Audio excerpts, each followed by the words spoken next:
So firstly, just let me say thanks to everyone in the room for being here today, and to everyone in Screenland who's been listening. This is the last session of the day, as far as I'm aware. Okay, good. That's a good start, and I feel only fair that since Paul has quoted me twice, that I can quote him slightly here. I think we're on the home stretch. We're coming on the field, and hopefully the goalposts don't move. So this is the last session of today, from what has been an excellent day. So we're here today to discuss tax integrity. Where next? And I'd like to start with Almedina, if you want to give a brief introduction to yourself and maybe let us know what the history is. How did we get here today? Can you hear me?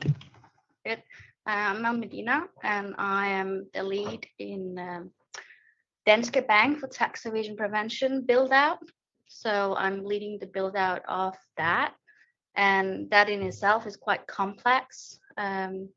So it's been 2 years in now, and it's been a great progress as well. But it's definitely, as you probably recognize, a topic that's hard to communicate, to explain, to design. There's a lot of factors to kind of consider. And like the bank, Danske Bank's group has a quite complex operation. They have fund management, asset management, a lot of operational tax risk in itself. We need to be compliant with the UK Criminal Finance Act, and also have the AML aspect of tax evasion. So it's been a challenge, but a good challenge in itself. When we consider where we have been the last 10 years, how it's been progressing. I started my journey with tax transparency in 2013 with the BEPS project at Deloitte, trying to get clients, test the temperature of the clients and how they feel about it, how prepared they are. And usually it was the same response. They didn't really know which direction are we going at, what are the tax authorities' expectations.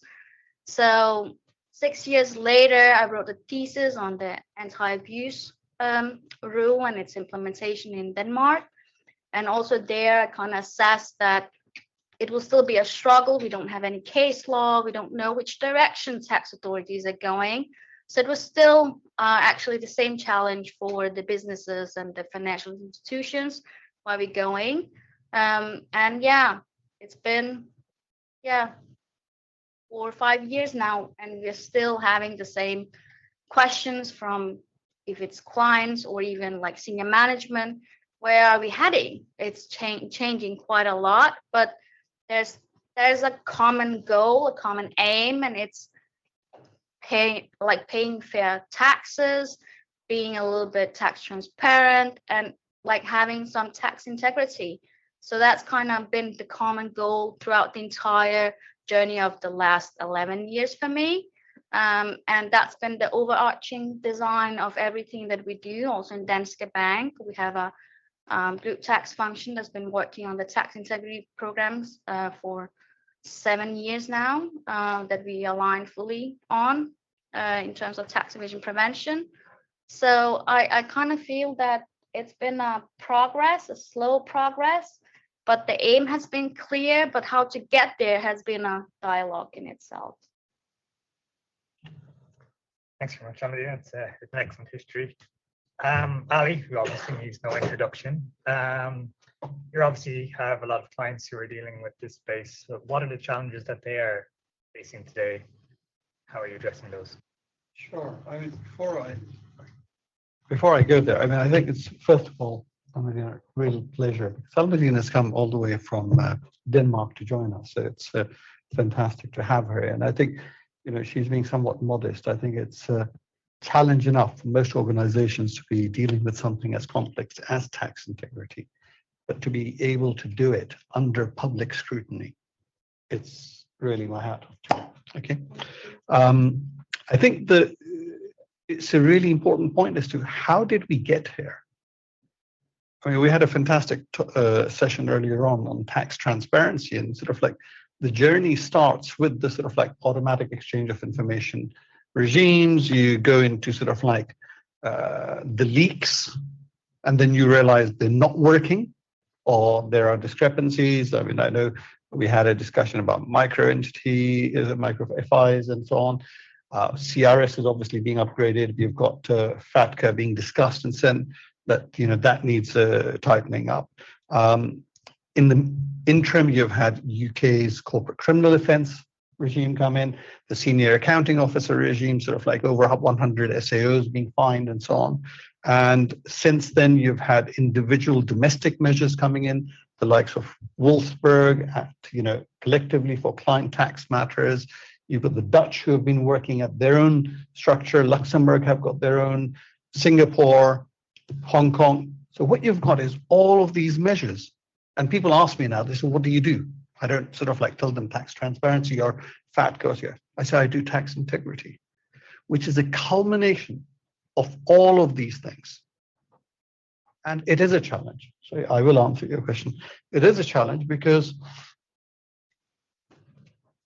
the problem is, I'm going to share a story. I know you've heard the story before because you were there at the conference last week. I was with the head of tax at a Swiss institution.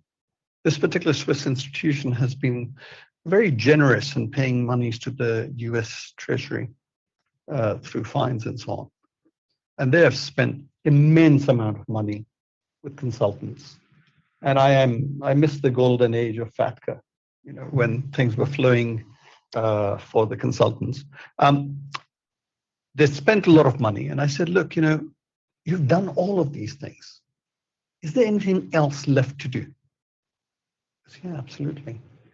He goes, we've done FATCA properly, we've done CRS properly, we've done DAC 6 or whatever the regime is, QI properly. What we don't know is, are we okay? Because the regimes don't talk to each other. They were done in silos. They were regime specific. So I think that's one of the challenge. And quite often people have sort of like taken the approach, FATCA, done. Then they moved on to the next thing. What has happened to FATCA in between? Is there a compliance program around that? Is it up to date? That's the challenge. And the biggest challenge I think I'm finding in this area is when you go to the top guys and you say, can you please sign on the dotted line, or can you vouch for the fact that everything is working fine? They can't do that because they do not know. They do not want to sign blind certificates. They do not know if the regime has been properly embedded. Is it part of the behavioral set?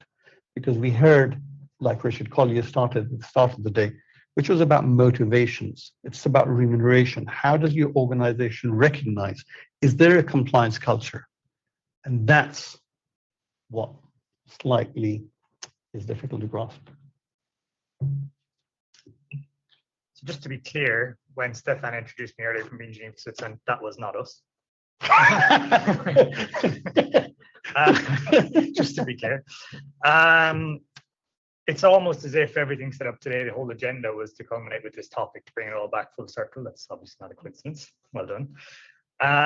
In terms of, if you had a crystal ball, Almedina, where do you see this going into the future? The challenges you're facing now, what are the challenges you see coming your way?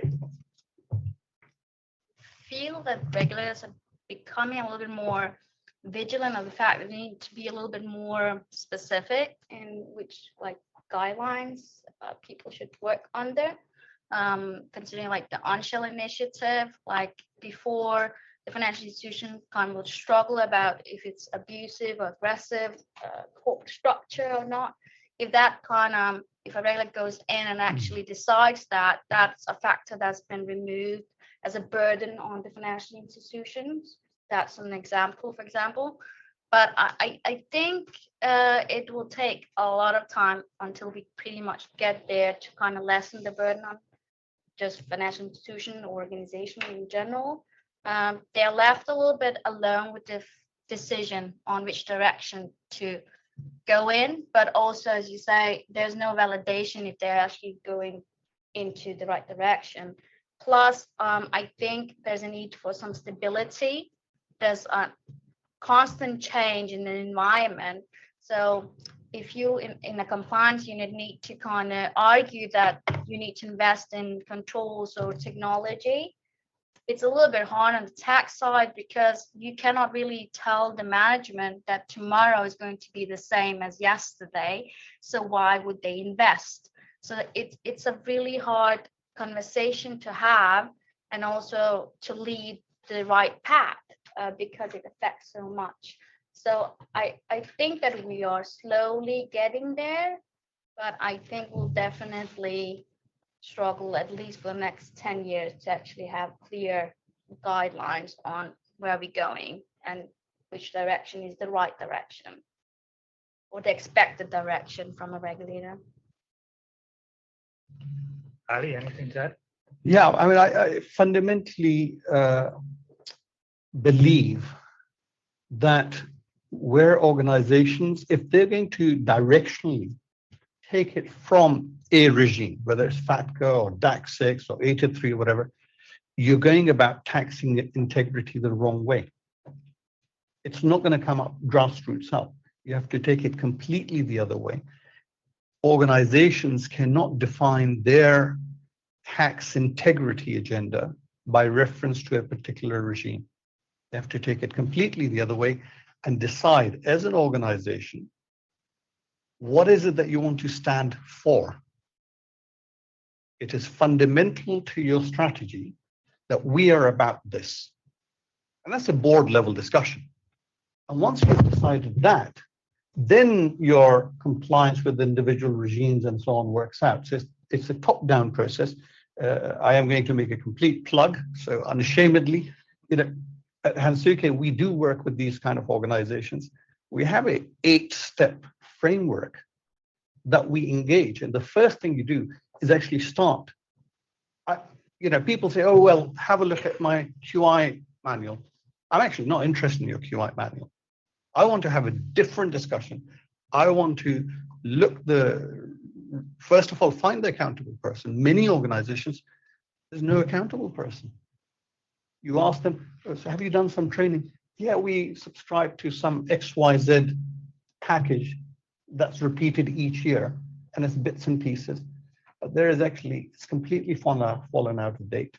And you just walk in there and say, this organization is not ready. So what you need essentially is a framework that is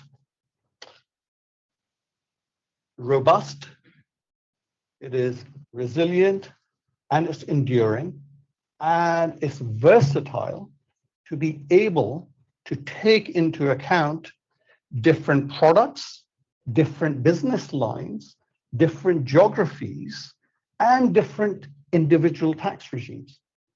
I know I'm asking for a lot, but if you can come up from the top down, then almost you can say, oh, this is our strategy on QI, this is our strategy on 83, this is our strategy on whatever regime it happens to be. And we have a strategy on how we interface with HMRC or the Dutch tax authorities and so on. That kind of a comprehensive framework is what's required if you're an enlightened organization. It's not for everyone, but that's where you have to decide. Do you want to be just beaten and you're just a regime taker, or you go out into the market, you have the autonomy, as Immanuel Kant would talk about, as you give the law to yourself and say, this is who we are as an organization. I know that's a lengthy answer, but I can talk about this for 3 days. Do you think that organizations like the OECD, tax authorities, regulators, etc., Mike. do you think that the organizations like the OECD, the tax authority, G20, regulators, etc., do you think that they can have a role to play in almost forcing tax integrity on organizations through things like compliance by design, etc., and do you think they should? I think they are doing that pretty much already. For me, the most interesting part when I joined Danske Bank was that the other Nordic banks are not exposed in the same manner as Danske Bank to the UK Criminal Finance Act and the facilitation of tax evasion offense. And that was quite interesting, like how far-reached it is, the scope of it. And we treat it as a completely different risk. There's tax evasion as a predicate offense AML, and there's facilitation of tax evasion, going back to who's accountable, having these clear roles and responsibilities, tone from the top, and generally like conduct, helping people, like guide them through the right path, and like where are we going as an organization. So I think it has definitely a big impact on tax integrity if you actually make such a, for some, controversial act, but I think it works. I think regulators could have quite great success, and I feel that we are seeing it also in the Nordics. I'm seeing currently in Denmark and Sweden that like former CEOs are taken to court, being held personally liable, even though the jurisdictions don't have facilitation of tax evasion act in the same sense as UK. But there's definitely like we are going to that trend or that path, and it is working for sure. Thanks, David. I see Ali has his mic on. If he wants that. Yeah, I was just going to say, I mean, it's a really interesting paper that OECD has done on tax morale, which is how organizations and taxpayers want to comply. And that behavioral motivation paper is really, really important. Those of us who are interested in tax integrity, I mean, to me, the CUMEX discussion was very interesting. I mean, the boxes and things, but we've kind of done that for a long time. What was really interesting is what Richard's talking about is, what are the salutary lessons? Have we changed? Have the motivations changed? Have the alignment around remuneration and so on? What drives behavior? And that's really interesting from a tax morale. So OECD's done a paper on that. But just adding what you were saying about the CCO regime. Look, you know, as I said, I do this day in, day out. And I'm scanning around the globe, who's got what regime and which ones, because we're building frameworks which have to be compliant across the globe. There's no point in building for one regime. So in that, I think probably I would echo what you're saying is the corporate criminal offense, the 2017 Criminal Finances Act measure, is the most powerful. It attaches criminal liability. And I feel like often like an Old Testament prophet, I'm going to financial organizations and saying, guys, take this seriously. You can't ignore this. And it's just like madness, because these organizations, they'll say, yeah, I'll get to it when I get to it. And I'm thinking, am I just living in a parallel universe that I see something and they don't see this? I think CCO scares the hell out of me. And when I go into organizations and they're not doing it, I get worried for them. I can actually echo that. Like when I joined Danske Bank, I didn't know that it was that far reached. So when I started kind of investigating and understanding, it's like, oh, okay, this is really serious. And you get worried. When you go to work, you actually get worried for the senior management, for the people on the floor. You get worried about everyone, and you just want to do it right. And sometimes it is also a difficult topic to cover and articulate. It is complex. There's areas there are simple gift tax, and like there are subjects you can quickly get people up to speed with, train them, learn them, and that the bank does very, very well. But there's also subjects you cannot simplify. They get too complex, so you lose people in the process, and that's an ever-ending challenge, I would say, as well. Patty's a great moderator. I love having her, but we are sorry. One gentleman who couldn't be with us is Malte, who was going to come and talk to us from VW Group. Unfortunately, COVID prevented him being here, but he's actually done a thesis just on comparison of the CCO regime with the German regime on the criminality aspects. And once you really go into this, you just stay awake and you sort of like, what if I'm talking to directors, I'm saying I'm trying to save you from yourself, which I'm sure you feel that as well. I feel that quite often.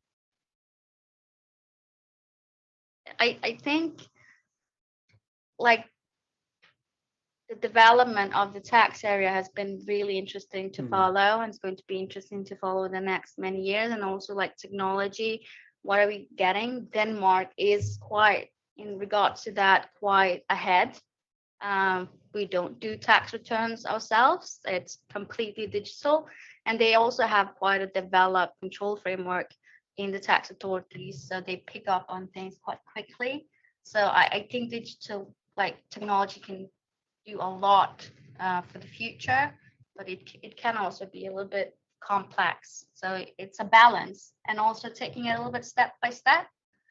That I think sometimes you get caught up in the moment and you just want to fix it, and you create these models and you try to design the best model, but it also needs to be how do you say in English? It needs to be strong enough to actually deal with the changes. Like it needs to be designed a little bit more holistic perspective as well.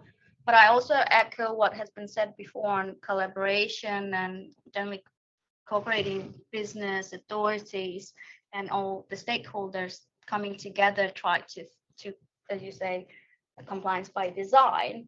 I think that's quite important because sometimes it's done so much in silos that it creates more problems than actual solutions. And I hope that that's also the next step we're seeing more and more. And I mean, it sounds like your role the last year is putting in place this framework to ensure that there's tax integrity within the organization and building out processes and procedures to make sure that you can comply with those things. When things do go wrong, how do you come back from that? What are the steps you take, and what are the challenges you face to come back from that? And Ali, of course, definitely add your thoughts as well. I think we have like training framework. So we have in good compliance a training unit, and there's a lot of focus on case review in general, and by that kind of embedding the behavior, not the tax technical knowledge, but more which behavior to look out for.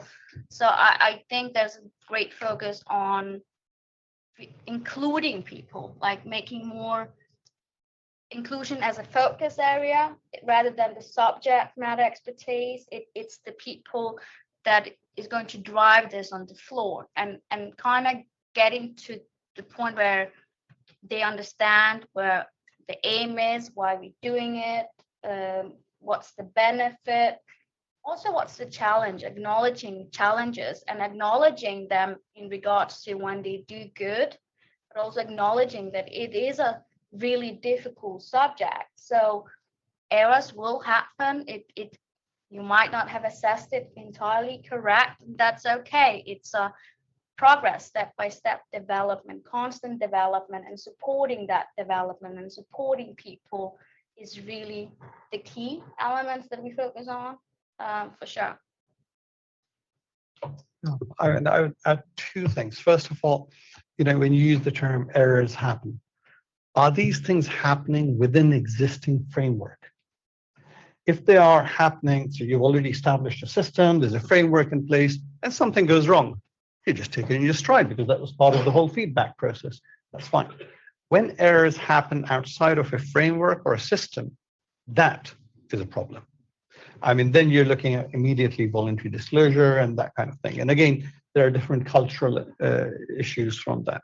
But if I can go a step before the error arises or is detected, which is at the moment, sort of like with the Finance Act 2016, the requirement to publish the tax strategy, and sort of like obviously all the companies have done that, and it's in vogue now. Everybody basically essentially copies and pastes each other's. Okay, look, let's not make any bones about it. Yeah? But that is what's the problem, because if you look at HMRC inquiries now, whether it's in FATCA or CRS, whatever it is, UTME, and even outside corporate tax, the first thing they cite is they say, in your tax strategy, you have said Number one. So HMRC takes that document, which you just copied and pasted, not you personally, but you know what I mean. They will play that back to you. And that's it's like me picking and saying, Robert, I really like your suit. I'm just going to copy it. Robert has a different bill to me. You can't just borrow someone else's clothes and put it on yourself. It has to be right for you. So when you pick a tax strategy or you're putting some tax principles out there and you're putting it on the web or you're communicating, be really careful what you're saying, one. And number two, you better be able to substantiate it. And that's where, again, the kind of, the 8-step model, we go in and we sort of like really press and say, but you've said this. Can you substantiate? Could you evidence this for me? Because that's essentially what tax authorities are going to do. So, before it's that Shakespearean sort of like saying the lady that protests too much, be careful of what you're committing to. Far better to say less than, be gushing forth, we do this, and so on, and you got no one in your tax department looking at it. Problem. Yeah, like on to that as well in terms of resources, I think most organizations are struggling with that. There's not enough tax specific risk, because we all know that every tax expert has their own expertise. No one is an expert in everything, but you don't have enough argument to hire a tax specialist for each and single area. So what I've at least noticed in not just organization, but in general in tax management consulting, is that you create tax hubs or tax excellence, and you kind of gather people together, and the entire organization can kind of be supported by this unit. But I think definitely that is a big thing. Like, how do you evidence that you actually have implemented this strategy and ensure that your people, processes, products, everything actually supports it? But then it goes back to, do you have enough people to do so as well? I would like to go back to an analogy that I think Richard used at the start of the day about selling the car to Roy, and it's that this car has a sat nav, and the sat nav is a bit on the blink. Take a slightly left turn here. That, speaking about that resourcing, what metrics do you use, and how do you justify the need for resources in this space? And also, what type of resources, as we spoke about earlier? Is it in-house? Is it coming to Ali and asking for help? Is it outsourcing certain functions? What are the metrics you'd use? What are the arguments you'd use to convince the business that tax integrity is permanent throughout the business?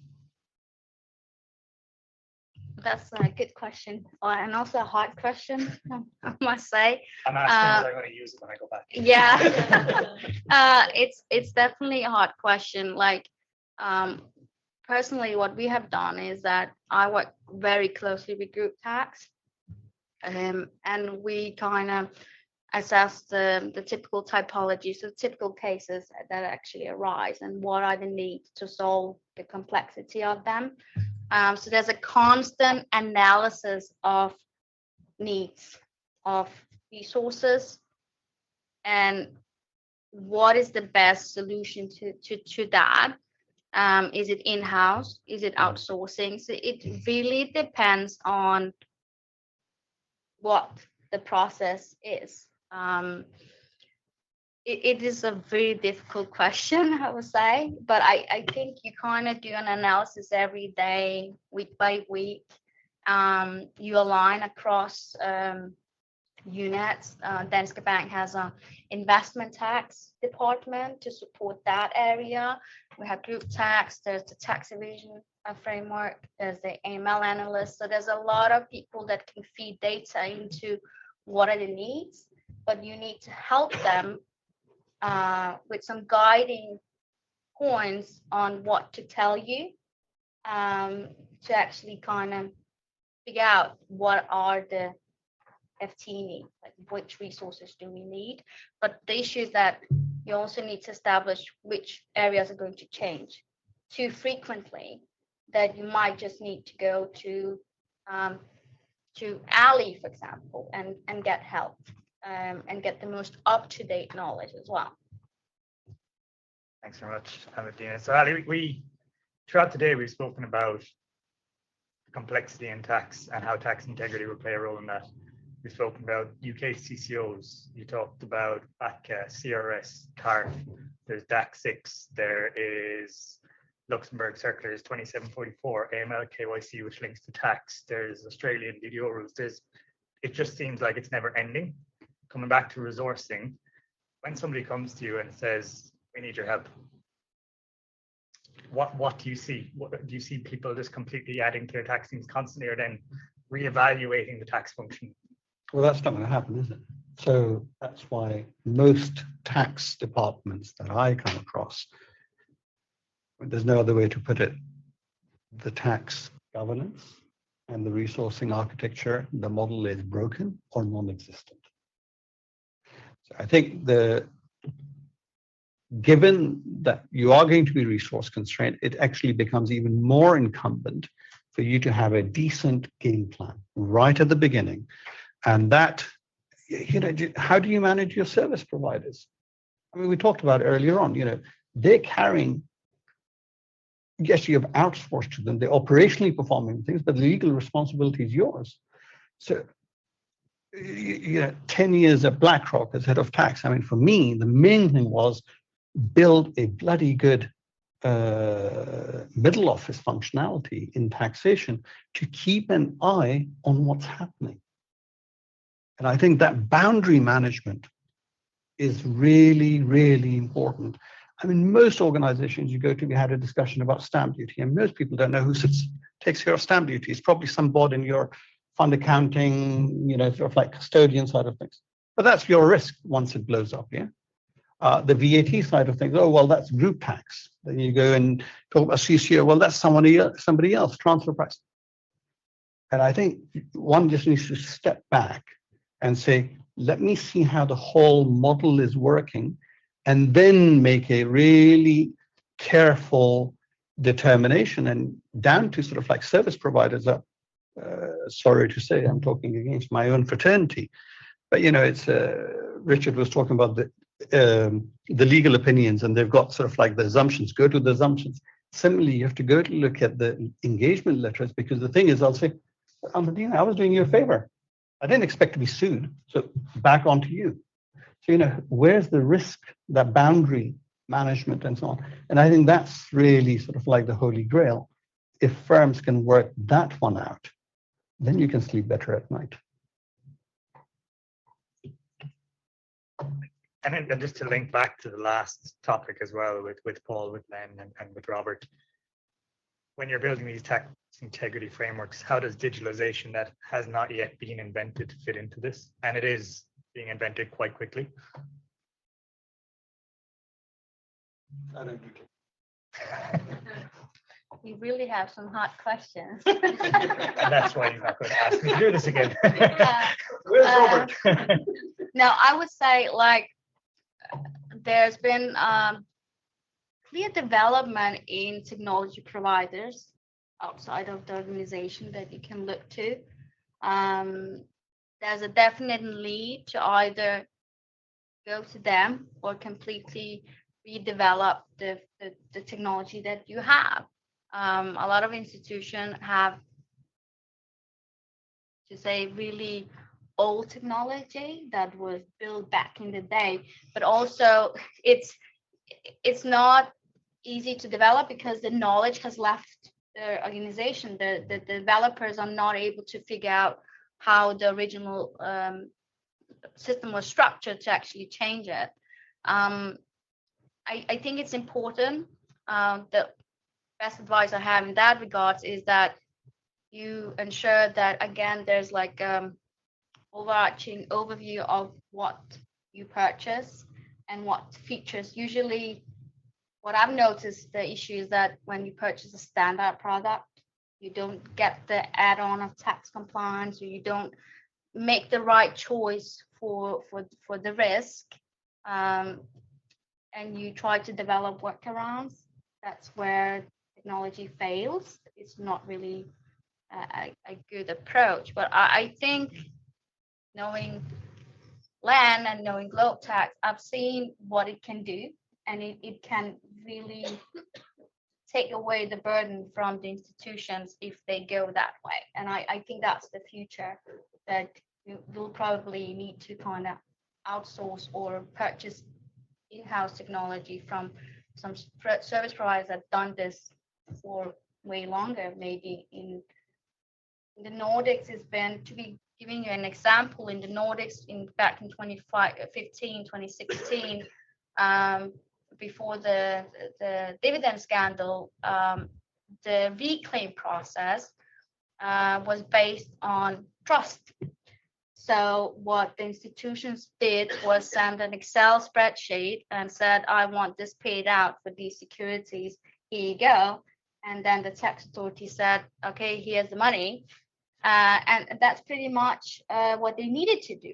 There was no need for validation or verification of any documents. There was no documents requirements. There was, land knows how difficult Denmark has become. But there was not these requirements before, so there was no need to develop a technology. By that point, I think other jurisdictions have had that need for longer. So it's probably start looking around in which jurisdiction it's better developed and leverage that. Thanks very much, Almedina. I think it was a very good answer to a very difficult question. But Ali, anything else you want to add? Because I know we're at time. I like the bit about technology fails, and it was some DAC 6. I was pitching for some work. I went into an organization and I said, guys, you really need to do DAC 6, and I can come in and do impact analysis for you and work out exactly how it, what would mean for you. And they turned around and they said, we don't need to worry about it because we have bought this system from one of the big 4 firms, which was essentially a documentation management system for FATCA. And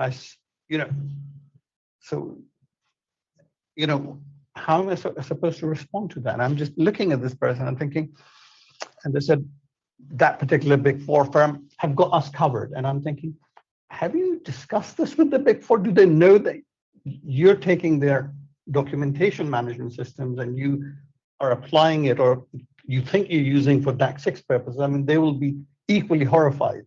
And then that's definitely a technology failure that, it has to be understand what it was built for and don't go over and beyond. To wrap it up, I think when it comes to technology, one of the important points that we mentioned earlier again is that it is a worthwhile endeavor to automate. It's a worthwhile endeavor to use technology to increase efficiency in things. But to use your example of, if you build that technology, the people leave and then you move on in a few years, it's like having an IKEA flat pack and losing the instructions you don't know how to put together again.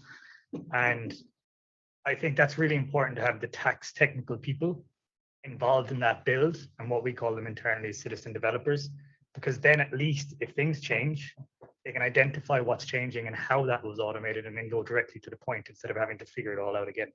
So I think that's how it comes back to tax integrity. Tax integrity is also in the new and what's coming, to make sure that you apply those same principles to digitalization and automation and things like that as well. Been a pleasure. Thank you very much, Ali, Almedina.